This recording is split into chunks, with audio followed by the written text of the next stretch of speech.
42 రోజులు ధర్నా చేశాము. మహిళలు అయ్యండి అందరినీ వీధుల్లోకి వచ్చేసాము. ఎట్లాగంటే నైట్ టైం కూడా కలెక్టర్ ఆఫీసుల దగ్గర టెంట్ వేసుకొని నైట్ కూడా అక్కడే ఉండి అసలు మేము కని విని ఎరగని చరిత్రలో లాగా మేము ధర్నాలు చేశాము. అయితే ఎన్ని రోజులు చేసినా ఎలాంటి ప్రతిఫలం మాకు దొరకలేదు. కానీ వాళ్ళు ఏం చెప్పారంటే రేపు జూలై నెల నుంచి మా ప్రభుత్వం కానీ వచ్చినట్లయితే మీకు ఖచ్చితంగా జీతం పెంచుతాము, మేము అన్నీ నెరవేరుస్తామని హామీ ఇచ్చారు. కానీ మధ్యలోనే ప్రభుత్వము మారింది. ఇప్పుడు వచ్చిన కొత్త ప్రభుత్వం ఏం చెప్పిందంటే మేము ఎక్కడ ధర్నాలు చేస్తున్నా అక్కడికల్లా వెళ్ళి ప్రతి ఒక్క మంత్రి కూడా మేము ఖచ్చితంగా మేము కానీ వస్తే మా ప్రభుత్వం కానీ వస్తే మీకు ఖచ్చితంగా మీ డిమాండ్స్ అన్ని నెరవేరుస్తాము, మీకు మేము పెంచుతాము అని హామీ ఇచ్చారు. కానీ మధ్యలో 2-3 గ్యాసులు ఖర్చు అవుతున్నాయి.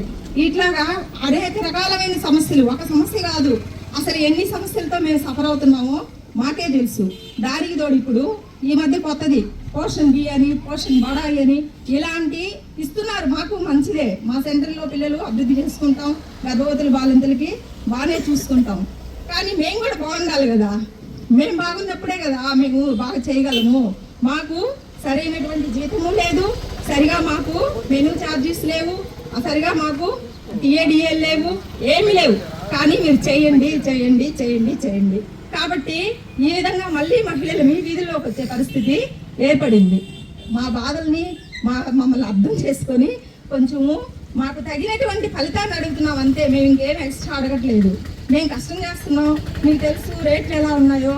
ప్రస్తుతము ప్రతి ఒక్క వస్తువు విపరీతంగా ధరలు పెరిగిపోయి ఉన్నాయి. ఏ వస్తువు కొనాలన్నా చిన్న ధరలు లేవు. అలాంటప్పుడు మేము